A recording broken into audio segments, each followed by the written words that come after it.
What's happening, guys? Welcome back to Vertical Football. Welcome back to another episode of Fans Corner. I'm your host, Shego, and with me, I have your person, Rashford. Great to have you with us. Yeah, it's good to be here. Yeah. I think a lot of enjoyment in terms of the World Cup, the transfer. Yeah, I enjoyed myself. I enjoyed myself so much. So much. Enjoying ourselves. So today we have a very, very exciting episode in terms of this is the transfer window. Yeah. And I think what we usually see on the podcast is the fact that in every transfer window, every team is constantly rebuilding. Yeah. It's just the question is just whether it's a major rebuild or a minor rebuild. And also one of the things that occurs when there's a transfer period or a transfer window where they are in and out is the fact that every squad, every team goes through an evolution of some kind, right? Yeah. Either major evolution or minor evolution.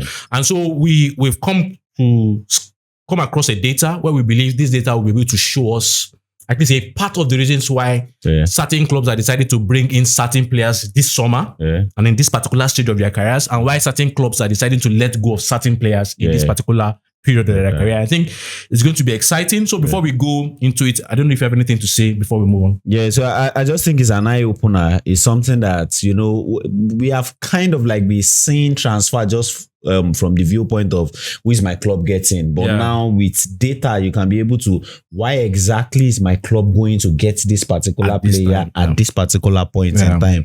And why are they choosing this player over this player? Yeah. So I think this will help us to see better to the fans and to everybody that has been watching us. Yeah. Thank you very much, Rashford. So we now want to start with, I think we're going to be looking at 6 major clubs. Yeah. We're going to be looking at Arsenal, Chelsea, Liverpool, Spurs, Man City, and Man United. Yeah. Major club, but we also can touch in all of that clubs, but majorly we're going to look at the 6 clubs. Yeah. And I think on your screen you would see that we have a chart here, and this is a chart we're going to be using for most of the analysis. In terms of we have Arsenal now, and in Arsenal we have on the top right of that page we have the average age of the squad. That was as at end of last season, the just completed season. And for Arsenal, we can see 26.28, which we'll come to. Yeah. But also on the page, you can also see that there are 4 boxes, right? Yeah. 4 boxes. The first is youth, and this youth signifies players that are aged between 16 and 23 years. That's from left to right, 16 left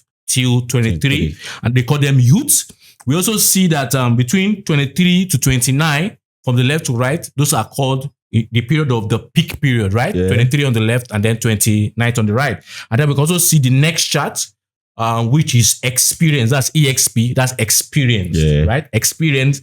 We can see that that's from 29 to 34 years, right? Yeah. And then we can see veterans. Veterans are from 34 above. So what we also seen in this analysis is that players are being classified based on their age, but not just based on their age, based on the number of minutes they had in the just concluded season. Yeah. So, for example, if you had, for example, you can see Raya in that page, right? In that page, you can see Raya is at the top of everything. That means whenever you see such a player at the top of every other person, they are the highest amount of minutes, right? They are the highest amount of minutes, and so having known all this, let's start with Raya and let's go into analysis of Arsenal. What have you seen? Let's start with the average age. Yeah, I think the average age is like basically what we have seen here. So if we are using 24 to be, or 23 to 29 to be the peak age, you can basically say Arsenal is in their peak period. And he come around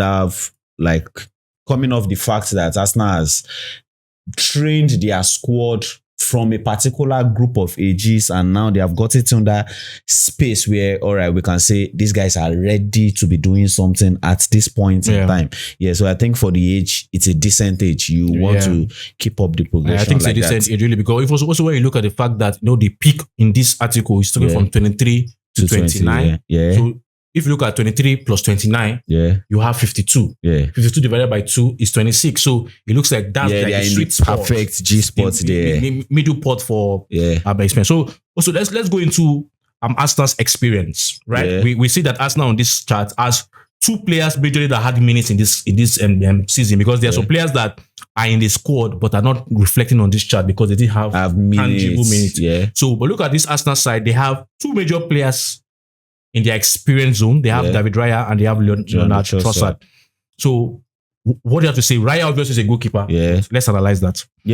I think for Raya, I think it's just normal because he's in the experience zone. You even want your keeper to be in this kind of situation. You want them to be in this particular kind of zone, but 30 years is something that they have to start looking at somebody to replace. And I don't know what Arsenal is actually doing with going to get Leeds goalkeeper, because I see he's 26 years old. Or something like that. Maybe they are looking at him to be the right replacement for him, because we have seen in Arsenal's trend, in the way they recruit their players, they tend to get people in the peak zone. Yeah. And also on the goalkeeper, before we continue about the peak zone, we're beginning to see that Mela is how old? Mela is 26. 26 years. Yes. So peak zone, that's peak number one. But also, we've always seen that Arsenal is always very careful about making sure that the number 2 of the goalkeeper is almost at the same level. Same level. Yeah. So it's not like it's not a massive drop off. So you can continue. Yeah, even with Kepa is, I think Kepa is even older than Raya. I think he should be 1 year, 30, 31.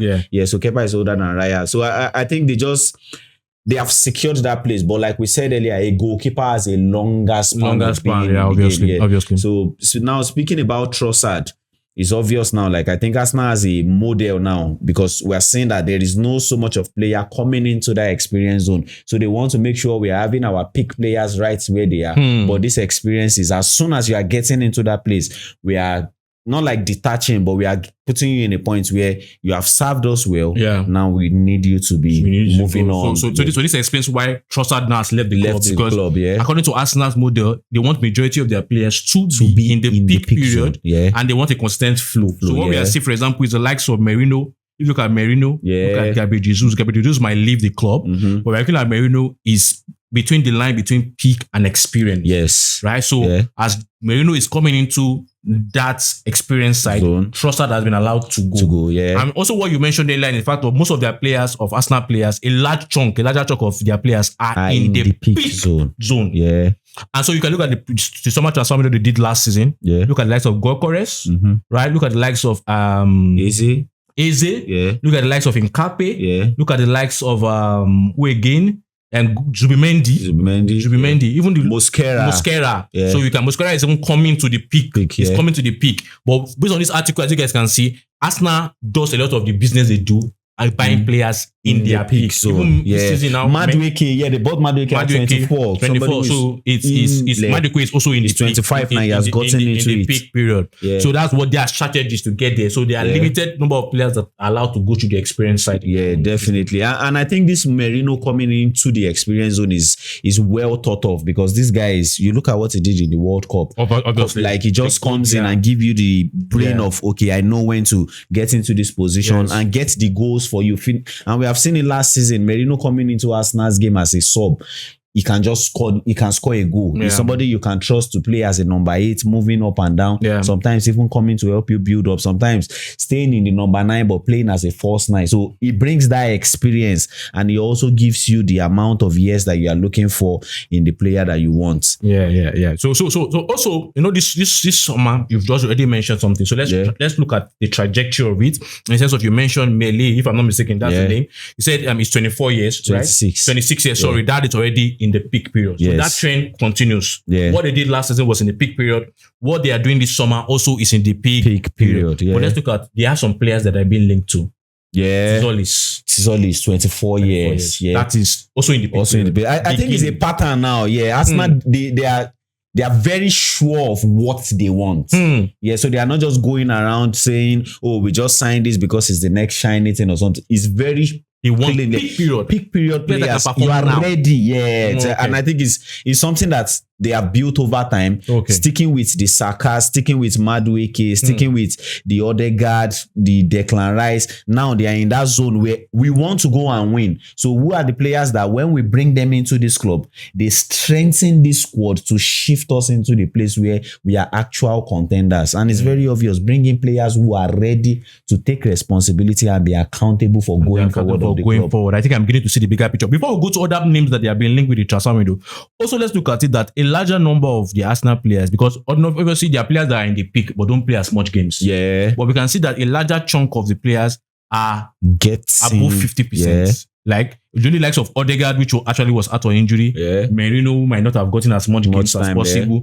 The likes of Martinelli, who comes in and out. The likes of Ben White obviously doesn't get enough games. Gabriel Jesus injured, and Havertz also was injured. But we see that the core of Arsenal side, the likes of Gabriel Saliba, that's the pivot in the back line, carrying the back line, are in their prime. The likes of Jurgen Timber is there. The likes of Gyökeres is there. The likes of Zubimendi, Rice, Saka, Saka, Eze, Nkape. These guys are in their prime. Yeah, and I think they have a very balanced squad. You look at it, you're looking at the 73. When you go down on that chart, it's 76.3% in the peak period. Yeah, and they are still going into the transfer market and getting people who still fit. Okay, so that space. Let's prove that point now. Yeah. In terms of what they mentioned the players, Tzolis said 24. Yeah, 24. We find there. Melly is 26, so Melly also would be in that peak period because it is from 23 to 29. But another player that they mentioned in the Premier League that we can also look at his data, has been mentioned, is Morgan Rogers. Morgan Rogers, yes. So can we check Morgan Rogers for Aston Villa?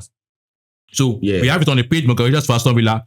So what is seen about Morgan Rogers is Morgan Rogers fits what you're trying to say. Yeah. Because Morgan Rogers is around 23, 24. 23 right? Trying to go into 24. Into 24 because it's already in the borderline between youth and his peak period. Yeah. And not just that, Morgan Rogers is not just, the players are also in the peak but don't play enough games. Yeah, definitely. So what Arsenal is looking for, based on what we have seen here, is someone that is in the peak but has played a high number of games. Yeah. So it's not just that you're in the peak and you're on your bench, because some players are in the year but they cannot play a number of games. They're not effective for their side. Morgan Rogers was the highest number of minutes for Aston Villa last season. Yeah, I think it's like we have said earlier, it's very, very, very clear. So the peak thing can be very dicey when all you are looking at is he in his peak period? Yeah. But you want to be looking at what's the quality of this player, how much of minutes is he getting? So when I bring him into the squad, it's not like we are giving him time to start afresh. He's in his peak period. He needs to be up and running. And I think they are going out to go and get guys like that. Let me say something in addition to it, is that for our viewers listening, it's not just about getting a player in the peak, like you said. Yeah. So and this is not just the metric clubs use to decide who they sign. Alone, So what they do is that first of all they sign the profile they want. They analyze which players are in this profile, right? And then they say these players are in this profile. Okay. These are the ones that are available. Some might be inexperienced, some might be in youth, some might be in this. Okay, now let's go for somebody that is in the peak. Or according to Arsenal's model now, peak or just coming into the peak. Because we see now all the last signings they've done, right? Except for maybe the goalkeeper, which was Kepa, that was inexperienced, right? And their current goalkeeper also is inexperienced. That's Raya. Apart from that, majority of the players they've done have been in the peak period. Going to the peak. Yeah, and also to add now, you see, and I think we always say about it, there needs to be a balance in this squad profiling. So if somebody like Trossard is going and you're having Merino come into this place to become the next experience, that's why you see Arsenal also going for somebody like Bruno Guimaraes coming. Be that now Merino will be the only guy in this box because we don't want to pay so much attention to the goalkeeper because they have a longer span. So somebody like Bruno Guimaraes also, when he comes in, is somebody that will be knocking on the door to jump into the experience zone so that they can have a balance in that place. Meanwhile, they are still keeping their peak and the successor are also coming into the I think this thing you also said before we move to that club. This thing you also said about them buying player in their peak. When they bought Trossard, I think Trossard was around 26, 27. Yes. If Trossard is 28 now, so Arsenal should buy him around 20, 29. Yeah. Trossard is 29. So it should be maybe 3 seasons maybe ago. 26, 27. So they bought him in the peak, they used him, and they feel they are done with what they have got for him, and they let him go. I think that's very, very good. Very, very good. Very, very good.